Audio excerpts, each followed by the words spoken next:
পিরোজপুর ১ আসনের নবনির্বাচিত সংসদ সদস্য মাসুদ সাঈদী সম্প্রতি একটি সাধারণ সামাজিক অনুষ্ঠানে সাধারণ মানুষদের সঙ্গে নিচের মাটিতে বসে খাওয়া দাওয়া করেছেন, যা উপস্থিত সবাইকে সত্যিই অভিভূত করেছে।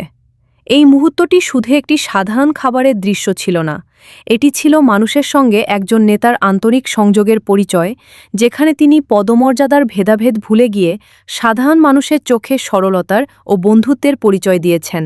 এই দৃশ্যটি দেখে বিশেষভাবে মাসুদ সাঈদীর পিতা, বিখ্যাত ইসলামী চিন্তাবিদ ও জামায়াত নেতা আল্লামা দেলাওয়ার হোসাইন সাঈদীর প্রতি শ্রদ্ধা ও ভালোবাসা আরও প্রগাঢ়ভাবে ফুটে উঠেছে। আল্লামা দেলাওয়ার হোসাইন সাঈদী ছিলেন পিরোজপুর ১ আসনের জনপ্রিয় সংসদ সদস্য ও ইসলামী বক্তা, এবং তার নৈতিক ও মানবিক সেবার মাধ্যমে বাবা সন্তান দুই প্রজন্মেই মানুষের প্রতি সৎ এবং সম্পিত আচরণ সমাজে পরিচিত। এই অনুষ্ঠানে দেখা গেল, মাসুদ সাঈদী সাধারণ মানুষের সঙ্গে মিশে বসে খেতে শুরু করলে সবাই একটু অবাক হলেও তার এই আচরণ মানুষের মধ্যে উৎসাহ ও ইতিবাচক প্রতিক্রিয়া সৃষ্টি করেছে। সাধারণ মানুষের সাথে বসে খাওয়া দাওয়া ও খোলামেলা আলাপচালাপে তিনি দেখিয়েছেন যে একজন নেতা শুধু প্রশাসনিক ক্ষমতা নয়, মানুষের প্রতি আন্তরিক মনোভাব ও নম্র আচরণ থেকেও সত্যিকারের মূল্যবান হয়ে ওঠে।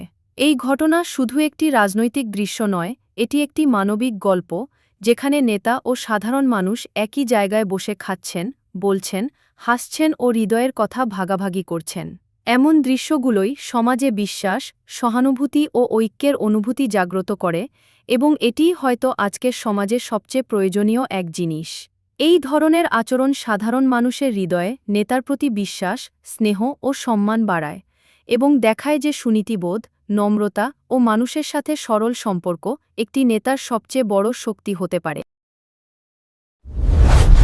Prime BD Bulletin.